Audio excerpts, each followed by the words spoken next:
네, 안녕하십니까. 2015년 국회직 8급 이제 시작합니다. 1문 손실보상에 관한 설명으로 옳은 것은 분리이론은 재산권의 존속보장보다는 가치보장을 강화하려는 입장에서 접근하는 견해이다. 반대로 되어 있네요. 그죠? 분리이론은 어디랑 분리가 되어 있는 거예요? 23조 사망이랑 분리가 되어 있는 거예요. 사망으로 들어가야만 가치보장, 손실보상이 가능해지는 거니까 분리가 돼버렸다는 것은 사망으로 들어갈 수가 없다는 말인 겁니다. 그러면 가치보장이 아니라 이건 존속보장 방법으로 처리를 하려고 하는 거죠. 우리 헌법재판소 입장입니다. 그래서 헌법소원심판 청구하면 분리이론에 따르게 되면은 원래 어떻게 되는 거라고요? 위헌 결정을 내려가지고 그 재산권 제약행위 처분을 아예 제거를 시키는 방법이 됩니다. 처분은 뭐니까? 공권력 행사니까 헌법소원 심판으로 제거할 수가 있겠죠. 하지만 이제 그 구도시계획법 21조 나대지 사건, 개발제한구역 사건에서는 분리론을 취하고 있음에도 불구하고 보상 규정을 도입하라는 의도에서 헌법 불합치 결정을 내렸었습니다. 근데 그건 좀 예외적 상황이라고 말씀을 드렸죠. 그래서 개발제한구역을 제정을 하게 되면 난개발이 발생할 수가 있기 때문에 무분별한 개발을 막기 위해서 분리론의 입장을 취하는 헌재 입장은 맞지만 여기서 위헌 결정을 내려서 개발제한구역을 제거한 것은 아니었었습니다. 공익사업을 위한 토지 등의 취득 및 보상에 관한 법률에 의하여 토지를 수용당한 자가 제기하는 보상금 증액 소송의 상대방은 누구? 피고는 사업시행자이다. 이렇게 되어 있죠. 이제 필재필 격일증이었었죠. 필재필 격일증 첫 번째 필입니다. 반드시 격일로는 증명을 해야 된다라고 했는데 여기서 필은 필요적 공동소송이 구토지수용법 하에서였다라고 하게 되면 그때는 당사자가 3명이었죠. 3명. 근데 지금은요 형식적 당사소송이죠. 형식적 당사소송이니까 상대방은 당사자가 되는 겁니다. 누가 빠진 거예요? 중앙토지수용위원회라는 행정청이 빠진 겁니다. 피고에서. 공공사업의 시행으로 인하여 사업시행지구 밖에서 수산제조업에 대한 간접 손실이 발생하리라는 것을 쉽게 예측할 수 있고 그 손실의 범위도 구체적으로 특정할 수 있다면 두 개입니다. 예측 가능성하고 특정 가능성, 예측 가능성, 특정 가능성이 인정이 되면 그 손실의 보상에 관하여 구공공용지의 취득 및 손실보상에 관한 특례법 시행규칙 지금으로 치게 되면 이제 토지보상법 시행규칙 59조에서 64조까지 뭐가 있습니까? 수용적 침해 상황이죠. 간접 손실에 대한 보상 규정이 있습니다. 유추 적용할 수 있다. 그렇죠. 관련 규정의 유추 적용 사건을 얘기하는 겁니다. 수용적 침해, 비의도적 침해, 그 중에 핵심은 간접 손실이고요. 플러스 알파가 있을 수도 있기는 하다라고 했습니다. 비의도적 침해. 얘 같은 경우에 관련 규정 유추 적용에서 손실보상이 가능하다는 판례가 있고 지금도 역시 토지보상법 시행규칙 근거로 가능한 겁니다. 그런데 지금 이건 뭘 말하는 거냐면요. 나옵니까? 안 나오네요. 그래서 이제 공용 수용이 들어가요. 수용이 들어가는데 여기서 이제 수산 제조업을 못하게 막았습니다. 수산 제조업을 못하게 막았는데 수산업 협동조합이 있었던 거예요. 그러니까 어민 같은 경우에는 여기서 뭐 고기를 잡고 이제 양식을 하고 이렇게 할 거 아니겠습니까? 그것을 판매하는 쪽이 누구냐면 판매 루트가 수협이에요. 수협. 수산업 협동조합. 그러면 수협의 땅을 공용 수용한 건 아니잖아요. 그렇죠? 어민들이 더 이상 고기를 못 잡고 양식을 못 하게 이렇게 된 거야. 그렇다고 하더라도 어민들의 문제도 있겠지만 그것을 이제 납품받아 가지고 판매를 하고 있던 수협에게도 재산권 침해 발생하겠습니까? 그렇죠. 수협도 이제 팔 게 없어졌지 않습니까? 그러면 여기서 공용 수용을 해버리면 수협의 재산권 침해가 발생하라는 것은 바보 아니면 다 알고 있죠. 그렇죠? 판매하는 사람이니까. 그 다음에 금액은요. 매월 얼마의 매출이 발생하고 있었는지 충분히 가능하죠. 판단이 가능하니까 구체적으로 손실의 금액을 특정할 수 있는 겁니다. 그 얘기를 하고 있고요. 헌법 23조 3항의 규정은 보상 청구권의 근거에 관하여뿐만 아니라 보상의 기준과 방법에 관하여도 법률의 규정에 유보하고 있는 것으로 보아야 한다. 맞는 말이죠. 보상 규정을 둬야 된다. 공공필요에 따른 재산권의 수용 사용 제한 및 그에 대한 보상은 법률로서 하되 정당한 보상을 지급하여야 한다. 이렇게 했었습니다. 법률로 보상을 하라고 했어요. 법률로 보상을 하라고 했는데 보상 근거만 두고 끝나는 게 아니라 그 방법과 기준도 당연히 제시를 해야 되겠죠. 이런 경우엔 보상한다 이러고 끝나는 게 아닌 겁니다. 법률에 따라 보상을 해야 되는 거니까 법률에 그 금액이 얼마 나올지까지 기준 다 제시를 하는 것이 맞는 거고요. 이주대책의 실시 여부 이거죠. 이주대책의 실시 여부 이렇게 들어갔는데 23조 3항에서 정당한 보상을 지급하여야 한다 이렇게 되어 있어요. 정당한 보상을 지급해야 된다. 이거는 이제 대인적 보상이 아니라 대물적 보상, 객관적 가치에 대한 대물적 보상을 말한다라고 했는데요. 얘는 뭘 말한다고요? 대물적 보상. 객관적 가치에 대한 대물적 보상을 하는 것이고, 그 다음에 이거는요, 상당한 보상이 아니라 완전한 보상, 완전 보상을 이렇게 하게 되는데, 근데 이 정당한 보상에 뭐는 포함이 안 되는 겁니까? 생활보상은 포함이 안 되는 겁니다. 생활보상은. 그러니까 이 사람이 땅을 뺏었다라고 하게 되면 땅에 대한 가치, 그 금액을 주면 끝나는 거지 반드시 집과 땅을 생활보상 해야 되는 것은 아닌 겁니다. 이건 뭐냐면 플러스 알파예요. 알파. 생활보상은 요게 포함되지 않는다. 이거는 서비스입니다. 서비스로 주는 게 생활보상이 되고 그 생활보상에는 두 가지 내용이 들어가는데 하나가 이주대책이고요. 이주대책 그 다음에 두 번째는요 생활대책입니다. 생활대책 이렇게 들어간단 말이에요. 이렇게 했을 때 얘는 무엇을 주는 겁니까? 이거는 주거에 대한 문제다. 주거 그 다음 이거는요 상가입니다. 상가.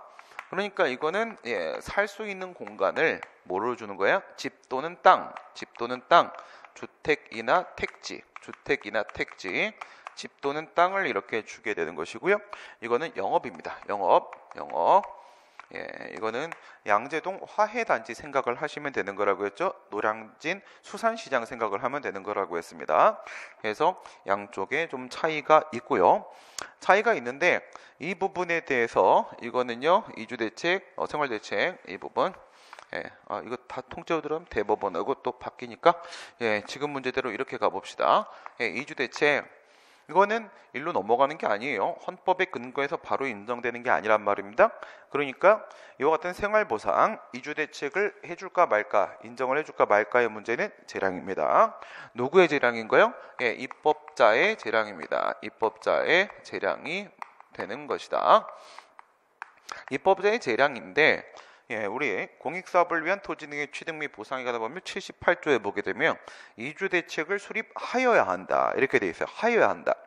그러니까 여기에 별도의 근거 규정이 있습니까? 그렇죠. 토지보상법에 근거가 있단 말이에요. 그러면 여기서는 재량이지만 입법자는 재량이지만 얘가 근거를 뒀으니까 사업시행자입니다. 사업자에게는 기속사항입니다. 기속사항. 사업자는 반드시 이주대책을 수립을 해야 되는 겁니다. 이게 이제 차이가 있는 거야. 그래서 이제 사업자의 재량이다. 이런 식으로 문제를 출제할 거란 말이에요. 입법자의 재량이고 사업시행자에게는 기속이 되는 거예요. 하지만 이주대책을 수립 실시해야 되는 것은 맞지만 아무리 그렇다고 할지라도 그 대상이나 범위 이런 거 얘기하는 거예요. 대상이나 범위와 같은 이런 기준은 사업자의 재량입니다. 그러니까 주택이나 택지를 공급을 하는데 누구한테 할 것이냐 이렇게 했을 때 뭐 며칠 안에 나가는 사람, 이주하는 사람이다. 또는 이제 뭐 국토교통부령 이런 데 예시가 되어 있는 경우도 있는데 무주택 세대주, 이 땅을 뺏기고 집을 뺏겨가지고 더 이상 집이 없는 사람한테 이주대책을 하는 거지 집이 2개, 3개, 4개 있는 사람한테 안 한다. 뭐 이런 기준이 있죠. 그 범위. 그 다음 또 어떤 기준이 있을 수 있냐면 땅을 뺏고 집을 뺏었는데 그게 만약에 무허가 주택이면 안 됩니다. 뭐 이런 기준을 제시할 수도 있는 거야. 그런 것 누가 결정하는 거야? 사업시행자가 결정하는 겁니다. 저거는 재량이 되는 것이다. 네, 그다음 행정심판과 소송의 관계. 지금 이제 뭐 얘기 나오는 거 이제 또 간단하죠. 이렇게 한번 비교를 해볼까요? 행정심판을 반드시 거쳐야 되는 것이다. 그런데 18조 1항 본문. 본문에서는 임의주의를 원칙으로 했죠. 임의주의를 원칙으로 하고 그 다음에 필요주의. 다른 법률에 특별한 규정이 있으면 예외적으로 행정심판 전치주의가 적용이 된다. 그다음에 2항, 3항 이렇게 돼서 완화죠. 완화 적용시키게 되는데 얘는 행정심판 청구는 필요하지만 행정심판 재결은 필요가 없다. 얘는 행정심판 청구 자체가 필요가 없으니까 행정심판의 재결도 당연히 필요가 없다. 이렇게 되는 건데요. 여기서 지금 문제에서 얘기하고 있는 이 부분 이렇게 잡아놨어요. 이 부분 여기를 언급을 하고 있는 겁니다. 이렇게 언급을 했을 때 여기서 나오는 건요, 육해 공구는요 부정부패가요 만연해 있기 때문에요 그 기관을 전부 다 변경할 필요가 있다. 육해 부정, 부정, 그 다음에 기관 변경 필요, 기관 변경 필요 이렇게 되는 거죠. 기관 변경 필요 이렇게 된단 말이에요. 행정소송법 이외의 법률에 다른 법률, 개별법 얘기하는 거죠. 실체법. 그런데 그 안에 이제 절차의 내용이 들어가 있다 이거야. 당의 처분에 대한 행정심판의 재결을 거치지 아니하면 취소를 제기할 수 없다는 규정이 있는 경우에도 필요주의가 예외적으로 적용되는 상황이라고 하더라도 서로 내용상 관련되는 처분 또는 같은 목적을 위해서 단계적으로 진행되는 처분 중 이렇게 됐죠. 단계적으로 관련 처분이요. 이거 얘기하는 겁니다. 이 부분 얘기했으니까 재결은 필요가 없다.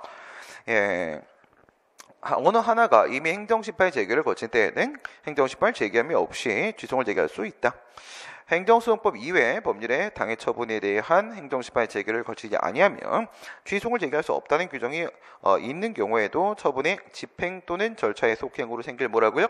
중대한 손해 어디 갔어요? 여기 있네요. 그렇죠? 여기 있습니다. 60일 중대한 손해 의결이나 재결 불가 그 다음에 정당한 사유 이렇게 했을 때 중대한 손해를 예방해야 될 긴급한 필요가 있는 때에는 행정심판의 재결을 거치지 아니하고 취소를 제기할 수 있다. 그렇죠? 이거는 이쪽으로 언급이 될 수도 있지만은 이렇게 언급이 될 수도 있습니다. 이렇게 청구가 필요 없으면 당연히 재결은 필요가 없는 거잖아요. 그래서 문제가 일로 나와도 틀린 건 아니다라는 겁니다. 그 다음 필요적 행정심판 전치주의가 적용되는 경우 그 요건을 구비하였는지 여부는 법원의 직권 조사 사항이다. 그렇죠? 소송 요건이니까 직권 조사 사항이다. 이렇게 한번 볼까요? 여기서 변론주의 얘기하는 겁니다. 주장이 과연 주장하지 않으면 심리하지 않는다. 주장이 필요한 거냐 안 필요한 거냐 이렇게 나눠보시고요. 그 다음에 주장이 필요하다고 했을 때 입증이 필요한 거냐 필요 안 한 거냐 이렇게 들어가죠. 이렇게 들어갔을 때 얘 같은 경우에 어떻게 돼요? 얘는요 직권 탐지가 안 되는 거예요. 직권 탐지 안 되는 세상이고 얘는요 직권 탐지가 되는 겁니다. 직권 탐지가. 그죠? 그러면 주장을 할 필요가 없을 때 입증을 할 필요가 있어요, 없어요? 어떻게 입증을 합니까? 그렇죠? 주장을 해야지. A라는 사실이 있었어요 라고 주장을 해야지 당사자가 그런 사실이 실제로 이렇게 있었지요 라고 입증을 하게 되는 거잖아요. 그러면 여기서 주장이 필요가 없으면 입증은 어때요? 입증은 당연히 필요가 없어지는 거예요. 그러게 했을 때 요거가 바로 뭐야? 요거가 직권 증거 조사입니다. 얘가 직권 증거 조사 입증 책임의 예외 이렇게 되는 거고 얘는요. 이건 완전히 변론주의가 전면적으로 적용이 되는 상황이죠.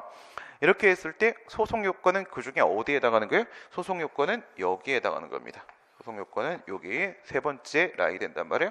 1번, 2번, 3번 중에서 여기가 되는 겁니다. 여기가 되는 거니까 소송 요건은 직권 탐지가 적용된다라는 내용까지가 이 안에 반영이 되어 있는 겁니다.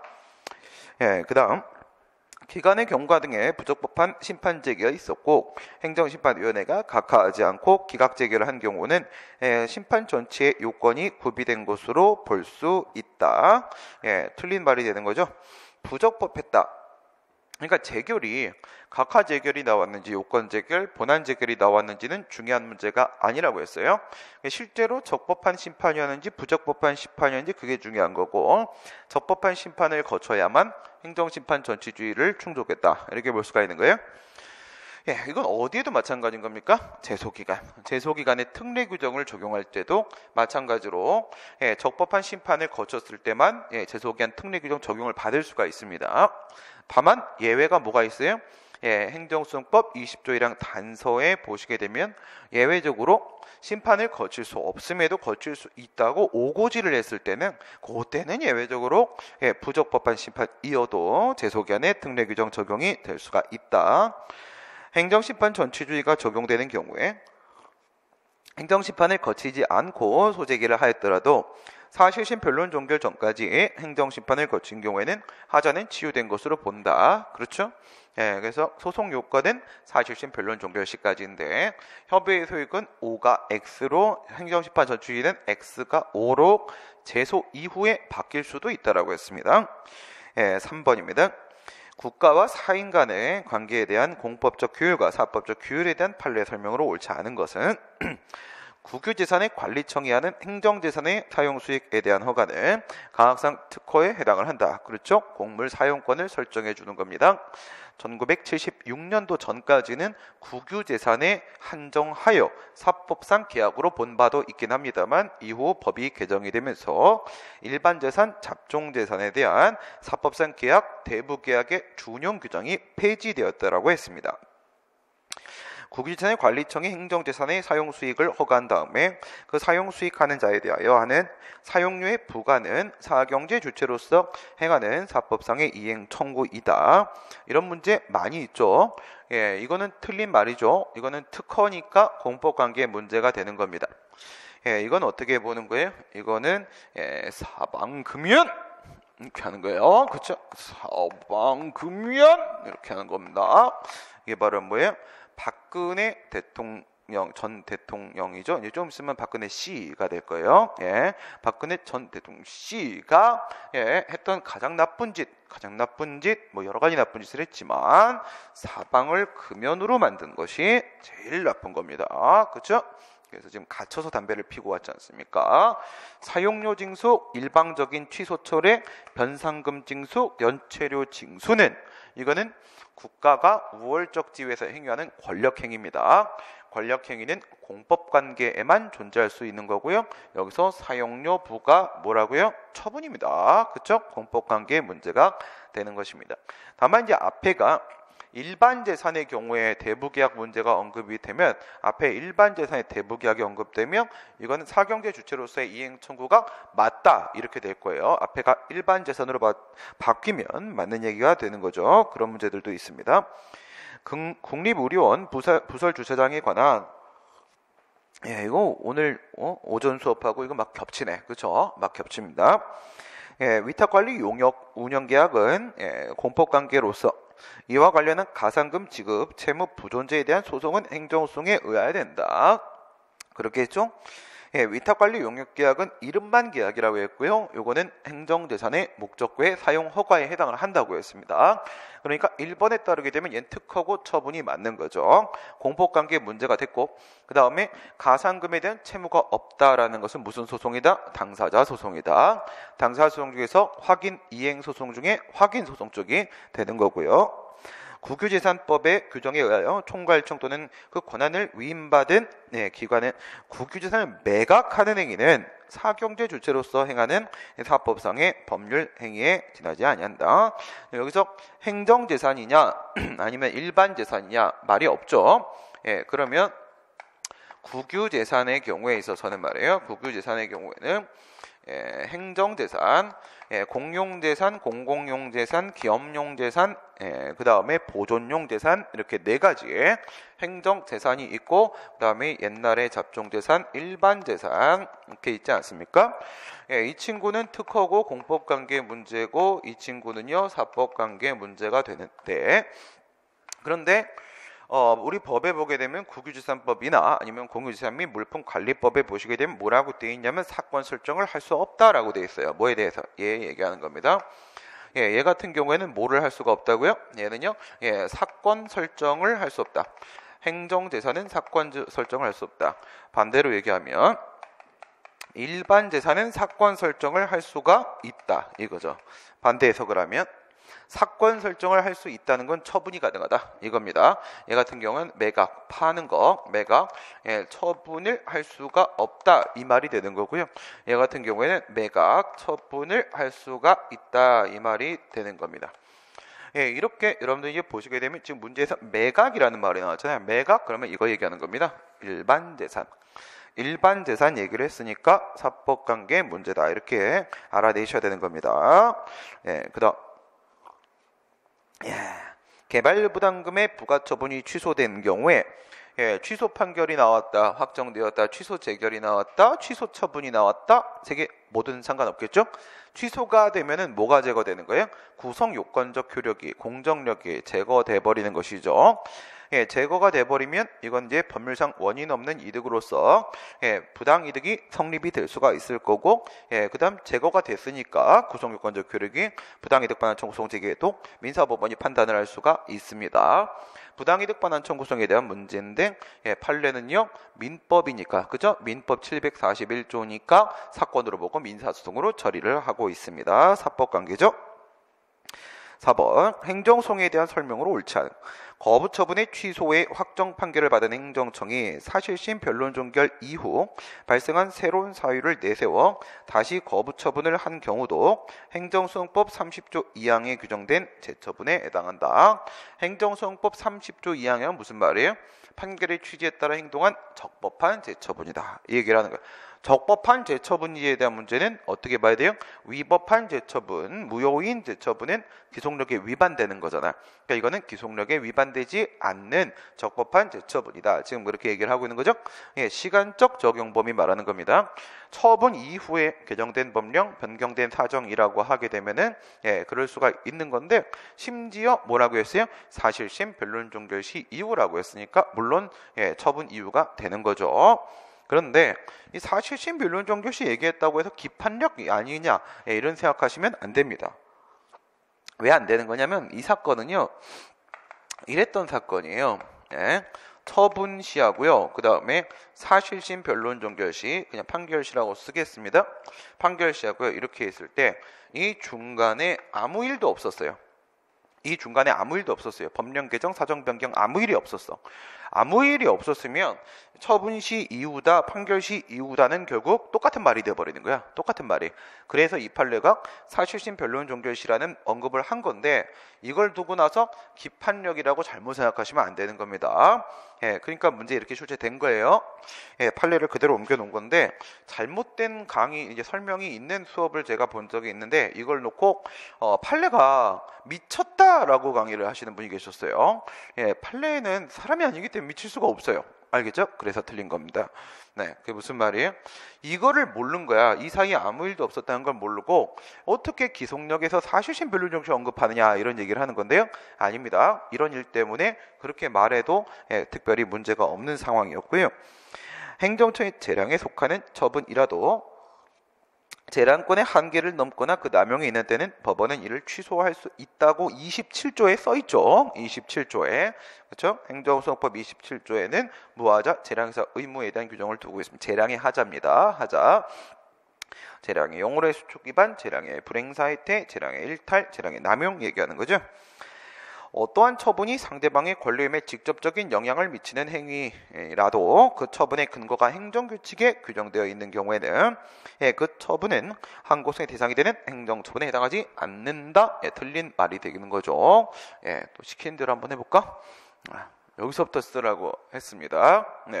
회사에서 왜 그래? 이제 나 말을 들어야 되죠. 왜 노예니까, 그렇죠? 노예니까 계약을 했으니까 노예야. 노예니까 시킨 대로 여기서부터 쓰겠습니다. 지천명입니다. 지금 지천명 뭐 설명해야 되는 시간이야 지금 이게 뭐였죠? 지천명 까먹었어. 하여튼 나이가 50이 되면 기억이 안 나요, 그렇죠? 지천명이어서 그렇습니다. 함양군 공무원 불문 경고 사건이 불문 경고 사건. 함양군 공무원 불문 경고 사건입니다. 이렇게 쓰고 이렇게 왼쪽에 서 있어야 됩니다. 불문 경고 사건입니다. 이렇게 하는 거예요.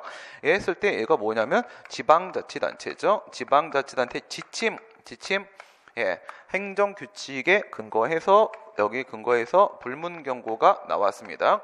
불문 경고는 성문이냐 아니냐의 문제가 아니라고 했어요. 이거는 서면으로 하는 거고요. 성질은 행정지도입니다. 예, 서면으로 하는 게 맞는 거죠.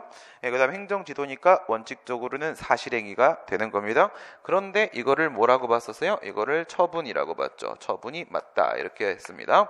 그래서 파면, 해임, 강등, 정직, 감봉, 견책 이거였잖아요. 파면, 해임, 예, 강등, 정직, 감봉, 견책 예, 이렇게 돼 있는데 요거 밑에 있는 게 이게 불문 경고, 일반적으로 경고 이렇게 말을 한단 말이에요. 그러면 여기서 견책이 어디로 내려갔어? 견책이 경고로 이렇게 내려갔잖아요. 내려갔으면 권리의무에 영향 미친 거잖아. 그렇죠? 이 징계는 처분이고 여기서 불이익한 법적 효과가 발생을 하는데 경고로 빼면서 여기서 그 법적 효과가 없어진 거잖아. 그럼 권리의무에 영향 미친 거 맞는 거죠? 맞는 건데 뭐라고 했냐면 이렇게 내려갈 수 있었던 거는 이거였어요. 표창공적.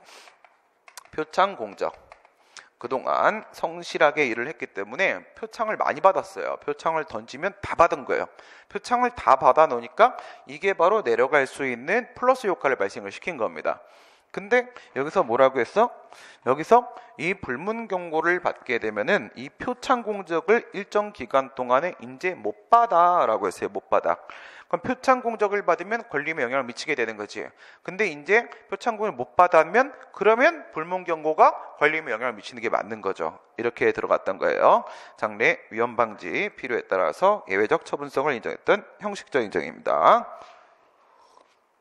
다음 처분 당시에 법제상 허용되지 않아 소송을 제기할 수 없다가 위헌 결정으로 비로소 취소를 제기할 수 있게 된 경우에 객관적으로 위헌 결정이 있으나 주관적으로 위헌 결정이 있음을 안나를 제소기간의 기산점으로 해야 되는 것이다.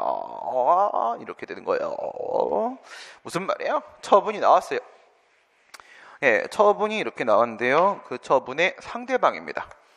처분이 이렇게 나왔습니다. 그 다음 여기서 위헌 결정이 나왔습니다. 위헌 결정이 나왔습니다. 이렇게 했을 때 우리 또 고등법원이 또 이상한 소리를 해버린 겁니다. 소송을 제기한 시점을 생각을 해보세요. 여기서 소송을 이렇게 제기를 했습니다. 여기서부터 치게 되면은요 여기까지가 90일 이렇게 되는 거고요.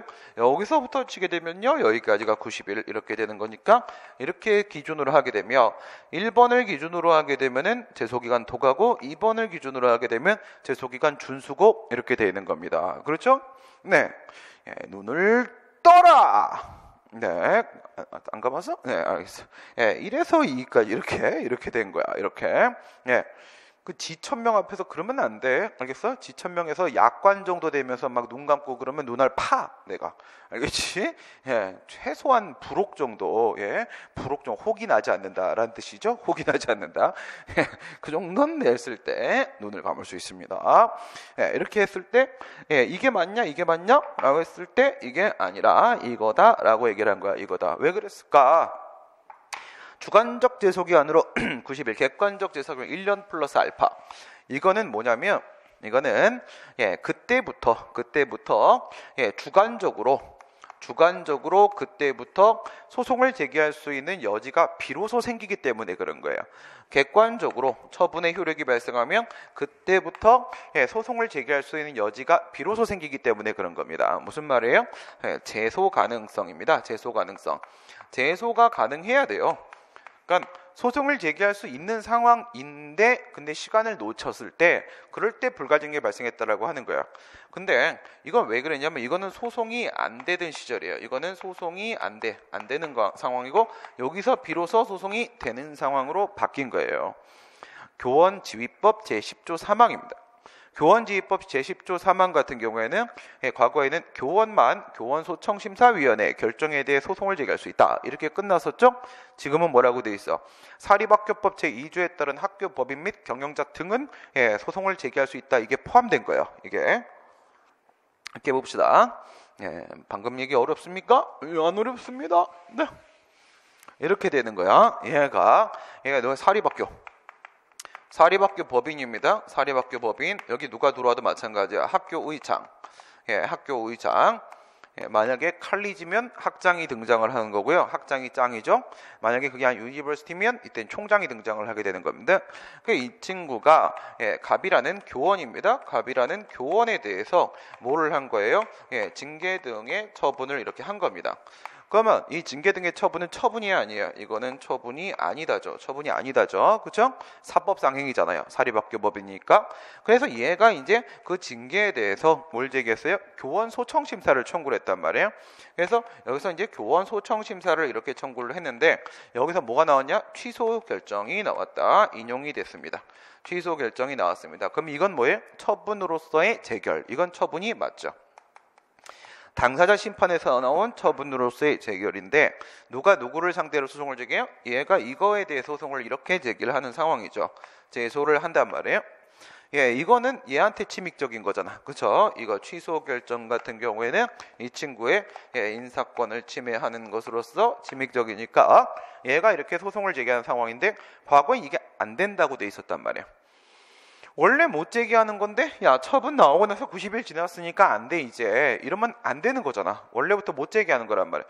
위헌 결정이 나옴으로써 비로소 소송 제기가 가능해졌으면 주관적으로나 객관적으로 그때부터 비로소 소송 제기가 가능할 때 그때부터 제소 기간은 기산되는 거라는 거야. 그때부터 당연한 얘기가 되겠죠. 그렇죠? 이렇게 얘기를 한 건데 여기서 이제 또 한 가지 한번 생각을 해보세요. 위헌 결정이 나왔잖아. 한 걸음 더 들어갑니다.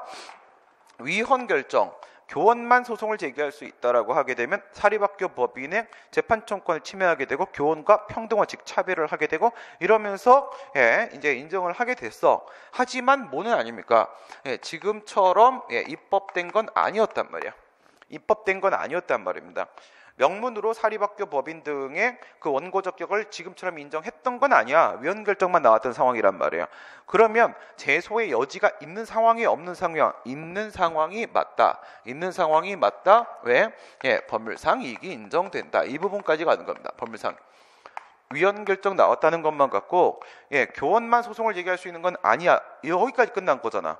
근데 그게 사립학교 법인 등도 소송을 제기할 수 있어. 이건 아직 안 들어왔단 말이야. 이건 아직 안 들어왔어도 행정소송법 일반법으로 가는 거죠. 교원지휘법의 행정소송 절차에 대한 지금 특별법 상황이 되는 거고 행정소송법의 일반법으로 오게 되면 12조 1문 적용되는 거잖아요. 12조 1문에 법률상 이익이 있다.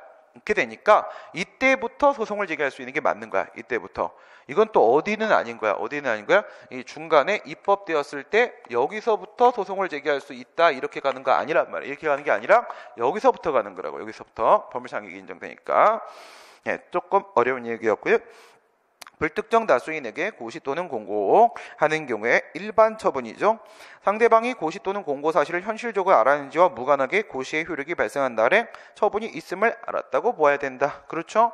일반 처분은 5일 뒤에 효력이 발생하고 안 것으로 의제를 하게 되기 때문에 효력 발생일에 주관적 제소기간 90일에 적용을 받게 되는 거고 그것이 아니라 개별 처분을 고시 공고했을 땐 14일 뒤에 효력이 발생하게 되고 현실적으로 안날을 안날로 보게 될 것이기 때문에 모를 가능성이 매우 높고 그러면 객관적 제소기간 1년 플러스 알파 이렇게 되는 것이죠.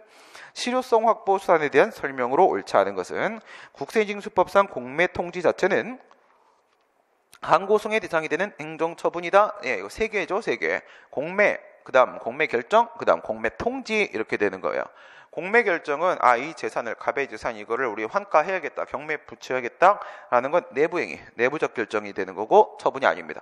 공매 통지는 공매라는 처분의 절차 요건입니다. 처분 절차가 되는 것이고 공매 그게 바로 처분이죠. 공매 이게 바로 대리로서 처분이 되는 거라고 했습니다. 질서위반 행위규제법에 적용을 받는 과태료 부과처분은 행정청을 피고로 하는 행정소송의 대상이 되는 행정처분이라고 볼 수 없다. 그렇죠. 과태료 부과처분 같은 경우에는요, 이건 비송사건 절차법 적용받는 거라고 했어요. 행정소송법 적용을 받는 게 아니라고 했습니다. 따라서 대상이 될 수가 없고요. 과태료 재판으로 가는 거죠. 소송 사건이 아닙니다. 과태료 재판으로 가는데 이거 벌이에요, 아니에요? 이거 벌이죠. 벌. 나비가 아니라 벌이란 말입니다. 벌이니까 어쨌든 이거는요. 소송을 제기하는 쪽이 누가 되냐면 검사가 되는 거예요. 검사가. 과태료 재판도 검사가 하는 겁니다. 형사처벌과 똑같이. 국세기본법상에는 고액 체납의 명단 공개 제도에 대한 규정을 하고 있다. 뭘 조심하라는 거예요? 이 명단 공개라고 하게 되면 마치 국세징수법에 있어야 될 것 같지만은 국세징수법이 아니라 우리 법은 국세기본법에 있습니다. 기본법에 요거를 비교를 하셔야 되는 거고, 건축법상 이행강제금은 일신 전속적 성질을 가지는 것이기 때문에 이행강제금의 부과를 받은 사람이 재판 절차가 개시된 이후에 사망한 경우에 절차가 종료된다. 세계죠. 사망한 사람에게 부과하면 무효가 되는 것이었고, 부과를 한 다음에 사망을 해버리게 되면 상속이 되는 게 아니었고, 소송을 제기한 다음에 사망을 하게 되면 재판이 끝나는 거였고, 이 세 가지였습니다. 가산세를 부과함에 있어서 고의 또는 과실을 고려되지 않는다. 그렇죠? 가산세는 신고 납부 방식의 세금에 대해서 부과되는 것인데, 이거는 고의 과실을 요구하는 건 아니지만은 뭐는 인정된다? 정당한 사유가 있으면 인정될 수도 있다라고 했고요. 6번입니다. 행정행위에 대한 설명으로 옳은 것은 허가는 원칙적으로 재량행위고 특허는 원칙적으로 기속행위로 본다. 허가는 기본권 관련성 정도가 큰 거예요. 특허는 공익 관련성 정도가 큰 거예요. 그렇다면 기본권은 법률로만 제한을 할 수 있는 거니까 법에서 기속으로 처리하는 게 맞습니다. 특허는 공익을 달성하기 위한 측면에서 어떤 방법을 쓸 것인지는 행정청의 재량의 문제가 되는 겁니다. 재량의 문제. 그러니까 허가는 뭐예요? 허가는 위험 예방, 이거예요. 위험 예방, 공익 침해. 그냥 아무리 헌법상 권리로서 자유권적 기본권이라고 하더라도 그것을 아무나 막 영업하고 막 이렇게 하게 되면은 공익 침해의 문제가 발생을 할 수 있다고요. 어떤 것처럼요? 위험 예방 측면이죠. 공익을 침해할 수 있기 때문에 우선 어떻게 한다고요? 얘는 일반적으로 금지를 한다고. 우선은 일반적으로 금지를 하고요. 그런데 뭐가 없으면요, 공익 침해의 소지가 없어지면 이거죠. 공익 침해의 소지가 없어지면, 즉 요건을 갖춘 거죠. 허가 요건을 갖춘 특정한 경우 공익 침해가 없어지면은 이건 어떻게 한다고요? 개별적으로 허용을 하게 된다. 개별적으로 금지를 해제하게 된다. 이게 허가가 되는 거란 말이에요. 그러니까 요건을 갖춰서 더 이상 공익 침해의 사유가 없음에도 불구하고 재량으로 허가를 안 해주면 안 되는 겁니다. 안 해주면 안 되는 거예요. 기속행위가 되는 것이고요. 건설업 면허증 및 건설업 수첩의 재교부는 이렇게 되죠. 교부는 어떤 이제 증서 같은 거를 뭐 한다고요? 교부 발급. 교부하거나 발급을 하게 되면 이런 걸 뭐라고 해요? 공적 증거력을 부여하는 행위로서 공증, 확인, 공증, 통지, 수리, 준법률 행위적 행위로서 공증에 해당을 하는 것이죠. 특정 사실에 대해서 형식적으로 그것을 증명하고 공적 증거력을 부여하는 행정행위다. 인가란 타인의 법률 행위를 보충하여 그 법률적 효력을 완성시켜주는 행정행위를 말하는데, 여기까지는 맞는 얘기가 되는 거죠. 특허는 상대방을 위하여 권리를 창설해 주는 거라고 했습니다. 인가는요, 인가는 제3자를 위하여 법률관계 변동을 효력을 발생시켜주는 보충행위가 되는 거라고 했죠. 그런데 기본행위 하자가 있는 경우에 인가행위 다투는 것이 원칙이다. 기본행위를 직접 다투는 것이 원칙이다. 이거죠. 직접 다투는 것이 원칙이다. 이유는 기본행위 하자가 인가가 있다고 해서 하자가 치유되고 그 무효가 유효로 전환되는 것은 아니기 때문이라고 했습니다. 그 다음 담배 일반 소매인으로 지정되어 있는 기존 업자가 신규 담배 소매인 지정 처분을 다투는 경우에는 원고적 격이 있다. 담배 소매인 지정의 법적 성질은 뭡니까? 가학상 허가입니다. 허가란 말이야. 그럼 기존 업자가 허가를 받은 것이니까 원칙적으로 경업자 소송, 신규 업자 진입 배제하는 소송에서 원고적 격 인정이 안 될 텐데요. 뭐가 존재하죠? 담배사업법에는 거리 제한 규정이 있다. 거리 제한 규정을 근거로 원고적 격 인정될 수가 있는 거죠. 하지만 이거는 일반 소매인에 국한되는 것이고, 군의 소매인은 빌딩 안에서만 담배를 파는 거기 때문에 얘는 거리 제한 규정이 없습니다. 해당 사항이 없는 거죠. 그러니까 군의 소매인은 아니다. 원고적 격이 있다가 아니라 없다가 되는 것이고요. 산림 형질 변경 허가. 산림 형질 변경 허가 문제로 나올 때 뭐로도 나와요? 형질을 변경하는 거죠. 형질을 어떻게 변경하는 거예요? 이게 산입니다. 산인데 여기를 이렇게 잘라내버리는 거야. 이런 거 절토 이런 게 산림 형질 변경허가. 그러면 여기에 있던 나무 안 아프죠? 산림 훼손허가라고도 합니다. 산림 훼손허가, 산림 형질 변경허가가 바로 산림 훼손허가고, 훼손허가가 형질 변경허가 같은 말입니다. 같은 말인데 이건 뭐야? 재량이죠. 재량. 재량행위이기 때문에 허가를 거부할 수 있으며 별도의 명문의 근거가 있어야 되는 건 아닙니다. 재량이면은 명문의 근거 없어도 거부할 수 있죠. 그렇죠? 거부 사유가 별도의 명문의 근거를 둘 필요는 없습니다. 재량입니다. 근데 이거는 강학상 허가인데 예외적으로 재량으로 본 거예요. 허가인데 재량으로 본 겁니다. 이런 걸 뭐라 불러요? 재량허가라고 합니다. 재량허가. 특이한 케이스고요. 복효적 행정행위에 대한 설명으로 옳지 않은 것은 복효적 행정행위는 무엇과 무엇이 포함된다? 제3자유 행정행위하고요. 혼합효적 행정행위, 혼효적 행정행위 두 개가 포함되는 거죠. 복효적, 보통 얘기하면 제3자유 행정행위입니다. 협의의 복효적 행정행위는 제3자유 행정이다.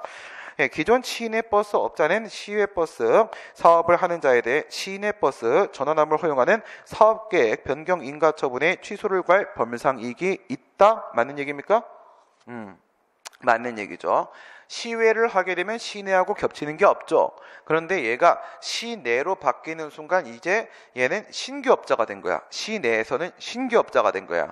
그러면 경업자 관계가 성립이 돼버렸죠. 그럼 기존 업자가 받은 게 뭐냐라고 했더니 면허 특허. 그죠? 면허는 특허. 그러니까 원고 적격이 있다. 영업이익 침해는 권리 침해로 인정될 수가 있고, 처분 등을 취소하는 판결에 의하여 권리 또는 이익을 침해받은 제3자는 소송에 참가하지 못함으로써 판결의 결과에 영향을 미칠 공격 방어 방법을 제출하지 못한 때에는 귀책 사유 여부와 관계없이 확정된 종국 판결의 재심에 청구를 할 수 있다.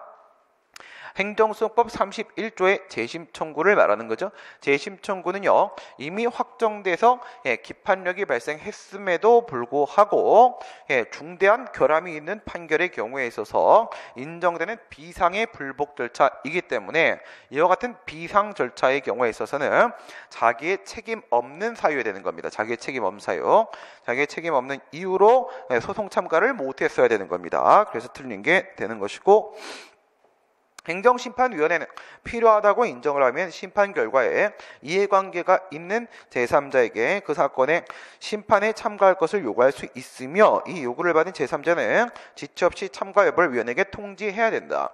행정소송법은 16조에 제3자의 소송 참가, 17조에 행정청의 소송 참가에 대한 규정을 두고 있는 행정심판법은요 20조입니다. 20조 1항에 제3자의 심판 참가, 2항에 행정청의 심판 참가, 여기도 뭐가 있어요? 심판 참가가 있다. 이거예요. 심판 참가. 소송이든 심판이든 간에 세 개 다 인정되죠. 당사자가 신청을 하는 것도 되고요, 제3자가 신청을 하는 것도 되고요, 그 다음에 법원이나 행심위가 직권으로 참가를 시키는 것도 되고요, 다 되는 거고, 그 다음에 직권으로 참가를 시킬 때 내가 들어가겠다 안 들어가겠다 당연히 행심위한테 알려줘야 되는 것이고요.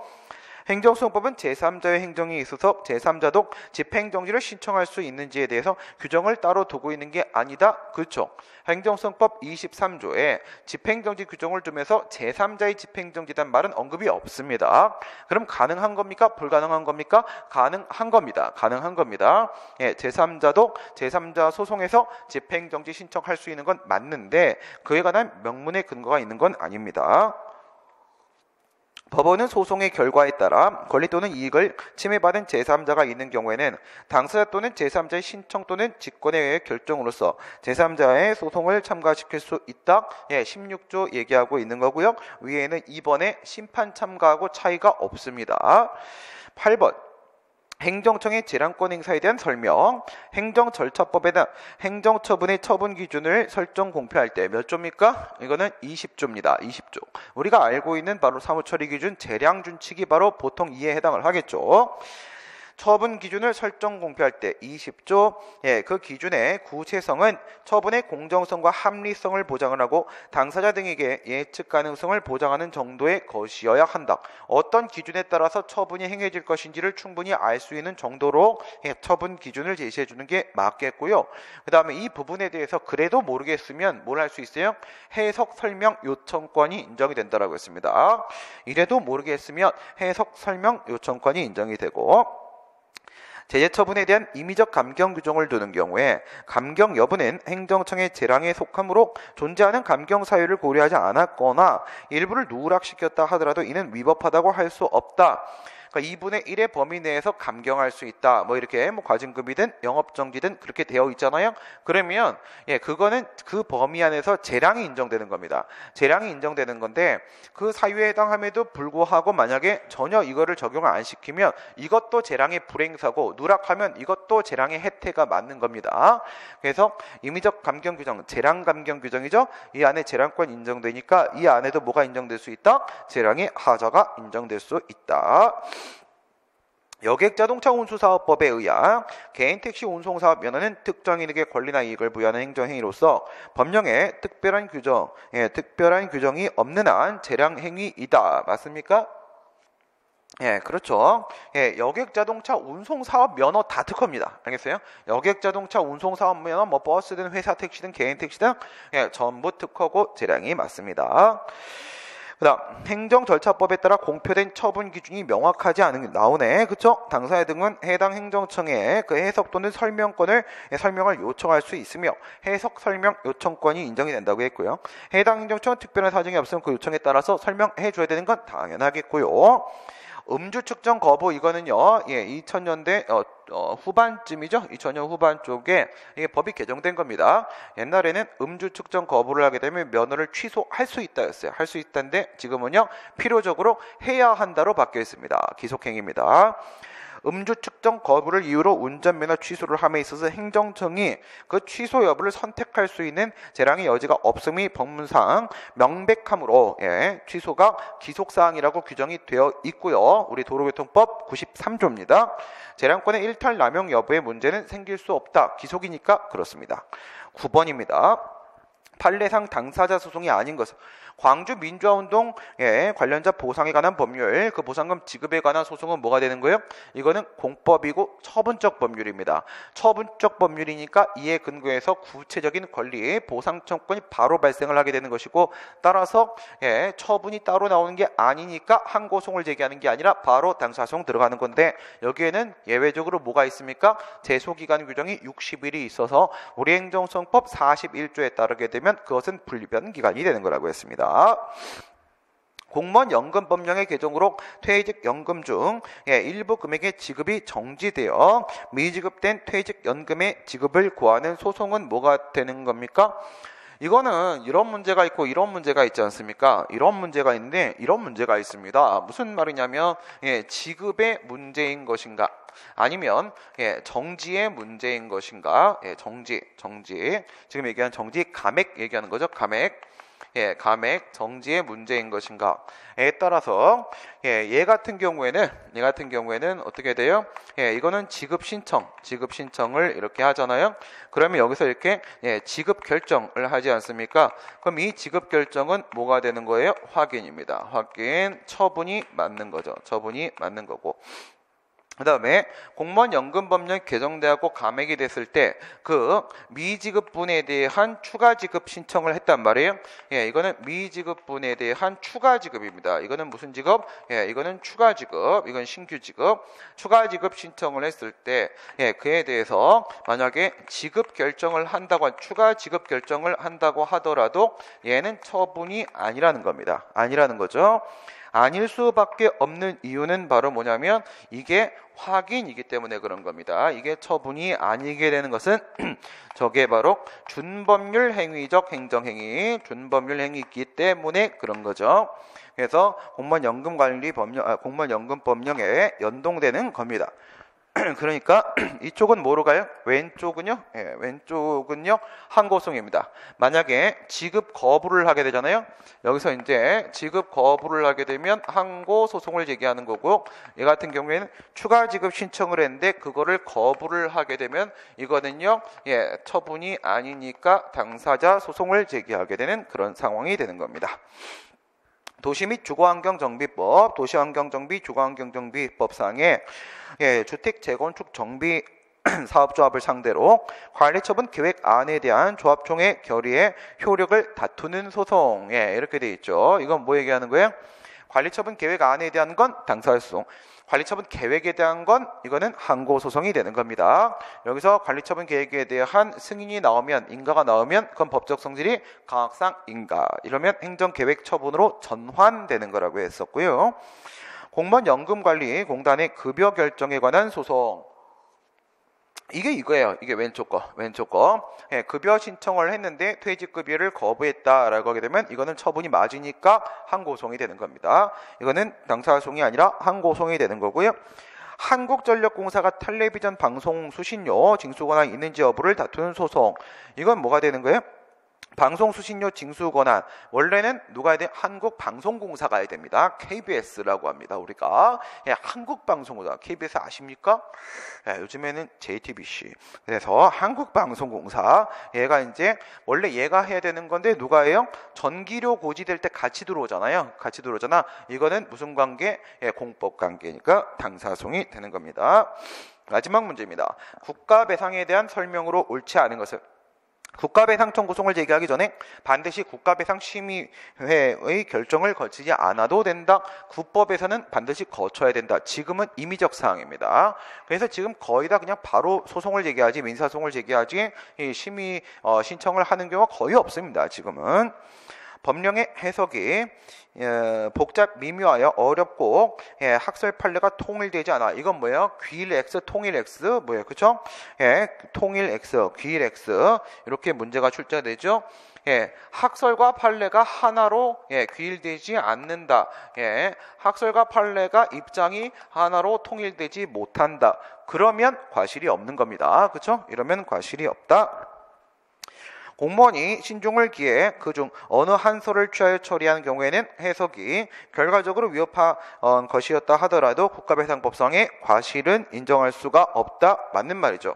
그러니까 뭘 조심을 하는 거냐면, 이거 같은 경우에는요, 이렇게 보는 겁니다. 그래서 얘 같은 경우에는 뭘 말하려고 하냐면, 이거는 법규를 잘못 적용했을 때, 법령 적용상의 하자가 있잖아요. 이렇게 되면 이거는 과실이 인정이 되는 겁니다. 과실이 인정되는 거고, 뭐는 그렇지 않습니까? 위헌인 법률에 근거한 처분으로서의 하자가 발생을 하게 되며, 이거는 과실이 인정이 안 되는 겁니다. 과실이 인정이 안 되는 건데, 이 법령 적용의 하자인데 요런 상황이면 요건 예외인 겁니다. 요건 예외가 되는 거예요. 요거가 이제 원칙이 돼서 이러면 과실이 인정이 되는 게 맞고 예외가 되는 겁니다. 예외가. 그래서 이럴 때는 과실이 없다. 이렇게 얘기를 한 것이고요. 법령에 의한 대집행 권한을 위탁받은 한국토지공사는 지금은 한국토지주택공사가 된 거죠. LH 국가배상법 2조에서 말하는 공무원에 해당을 한다. 우선 느낌만 딱 봐도 2조에 있는 공무수탁사인, 그건 자연인만 되는 건데, 이건 우선 기본적으로 딱 봐도 법이니까 우선 아닌 것도 알 수 있고, 그 다음 두 번째, 이건 사인이 아니에요. 사인이. 그죠? 공무수탁사인을 포함하고 있긴 한데 이건 사인 자체가 아니에요. 아예. 그러니까 얘는 뭐가 되냐면, 판례에 따르면요, 그 위탁받았자 대집행 권한, 얘는 기타 행정주체입니다. 그리고 얘 행정청이 되는 겁니다. 한국토지주택공사는 행정청입니다. 행정청. 얘는 기타 행정주체가 되는 것이죠. 어디에 해당해요? 공법상, 기타 공법상 법인인데 공법상 영조물법인으로서 행정주체입니다.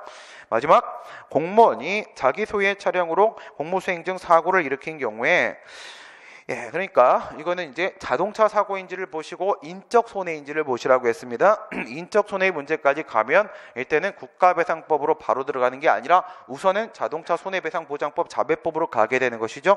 그 다음 자배법으로 가면 거기서 다시 국배법으로 토스를 해주게 되는 게 바로 국가배상법 2조 1항 본문 후단이 되는 겁니다. 후단이. 일으킨 경우에 공무원 개인은 경과실에 의한 것인지 또는 고의중과실에 의한 것인지를 가리지 아니하고 자동차 손해배상보장법상의 운행자성만 인정이 되면은 운행 지배와 운행 이익이죠. 배상 책임을 부담한다. 이렇게 들어가잖아요. 이렇게 들어가시게 되면은 이렇게 되는 겁니다. 그게 이제 자동차 사고입니다. 이게 만약에 자동차 사고가 맞고 그 다음에 인적 손해가 발생을 했잖아요. 인적 손해가 이렇게 발생을 했고 하게 되면 과실이 인정되냐 안 되냐 이걸 한번 생각을 해보세요. 이렇게 했다. 해서 여기서는요, 고의가 인정이 된다 안 된다 이렇게 가시고 그 다음에 과실이 인정이 된다 안 된다 이렇게 가시고요. 그 다음 이 과실이 인정이 된다라고 하게 되면요, 그것이 이제 중과실에 해당을 한다, 경과실에 해당을 한다, 이렇게 된다고 하잖아요. 그러면 우리가 운행자성이 인정된다는 전제 하에서 운행자성, 운행지배와 운행이익이 인정된다는 전제 하에서 이것도 자배법의 배상책임 인정, 이것도 자배법의 배상책임 인정, 이것도 인정, 이것도 인정, 심지어 이것도 인정 이렇게 되는 거야. 이것도 인정. 알겠어요? 이 부분을 얘기하는 건 왜? 무과실책임입니다. 자배법상의 배상책임은 무과실책임, 무책이기 때문에 과실 인정되냐 안 되냐 뭐 아무 상관없습니다. 아무 상관없습니다. 그렇습니다. 남아있네요. 하나가 끝내려고 했더니 행정처분이 후에 항고소송에서 취소된 사실만으로 당해 처분이 곧바로 공무원의 고의 또는 과실로 인한 불법행위를 구성한다고 단정할 수 없다. 앞에서 이제 취소송이 나왔죠. 전소로 취소송이 있는데 거기서 위법하다고 해서 인용 판결이 나왔어요. 그랬을 때 국가배상법상 위법성이 인정된다 안 된다 부분에 대해서는 특별히 언급이 없습니다. 특별히 언급이 없고 그 다음에 취소에서 만약에 위법성이 인정이 됐다 할 때 국가배상에서 고의나 과실이 인정되냐라고 했을 때 인정이 안 된다라고 했고요. 판례가 안 된다라고 했고 그 다음 그게 아니라 이제 계속 연결을 시키면요, 고의 또는 과실로 인한 위법성이 인정되냐 안 되냐라고 했을 때 이거는 모르겠다, 단정할 수 없다 이렇게 얘기하는 거야. 인정할 수 없다, 단정할 수 없다. 여기는 언급이 없어. 여기는 언급이 없어. 판례가 없습니다. 이렇게 되는 겁니다. 여기까지 오늘 하도록 하겠습니다. 내일은 11번 2015년 국회직 8급 11번부터 시작을 하도록 하겠습니다. 수고들 많으셨습니다. 고생하셨습니다.